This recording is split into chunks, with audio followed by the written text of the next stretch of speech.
விசாரிச்சு பார்த்தா வாங்குவாங்க வெடிய இல்ல கண்ணு முடி வாங்கி போவாங்கல்ல உங்க அம்மா கேக்குறீங்க நான் கேக்குறேன் இவங்க மாமியார் நேரம் பாத்துட்டு தான் இருக்கீங்க. நீங்க என்ன பண்றீங்க? வெடி வாங்க வந்தீங்களா சண்டை பிடிக்க வந்தீங்களா? இது என்னதுங்க?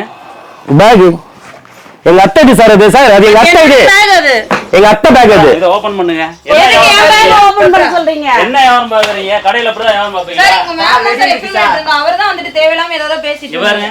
என்ன மேடம் இதெல்லாம்?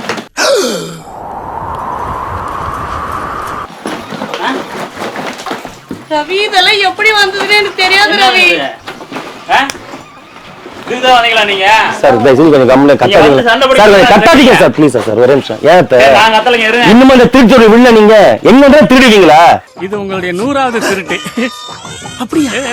ரவி நான் இங்க தான் பிரியாணி கடைக்கு போனா லெக் பீஸ் திருடுறீங்க இங்க வந்தா பட்டாசு திருடுறீங்க சார் எனக்கு தெரியாது சார் இவங்க இப்படி திருடுவாங்கன்ட்டு பட்டாசு தான் வாங்க வந்தேன் இவ்வளவு நேரம் ஒரு கம்பி சொல்லிட்டு இருந்தீங்க சார் அசிங்கப்படுத்துறீங்களா சொல்லுங்க மேடம் சத்தியமா நான் திருடல மேடம் நான் உங்களுக்கு தான் பேசிட்டு இருந்தேன் நான் எதுவுமே இவங்க பேக் சார் பேக் தான் சார் ஏன் உன பாக்க டீசன்ட்டா இருக்கீங்க எந்த வேலை செஞ்சுட்டு இருக்கீங்க சார் டீசன்ட்டா சார் திருடுவாங்க ரவி வேணாம் என்ன அசிங்கப்படுத்துற அத்தை சும்மா இருங்க அத்தை ஏன் திருடி விடாம இருக்கீங்க தஞ்சாவூர்ல திருடுனீங்க யாரு நான் திருடுனா நிப்பாட்டே நீ சார் சார் ஒரே நிமிஷம் சார் யார் பாருங்க என் பேங்க்ல அனாவல இருந்து நான் பாயிரல சார் சார் தப்பா செய்றீங்க மேடம் கேளுங்க சார் தப்பா செய்றீங்க சார் நான் போலீஸ் போன் பண்றேன் இல்ல இல்ல அதான் சொல்றேன் நீங்க போலீஸ்க்கு போன் பண்ணுங்க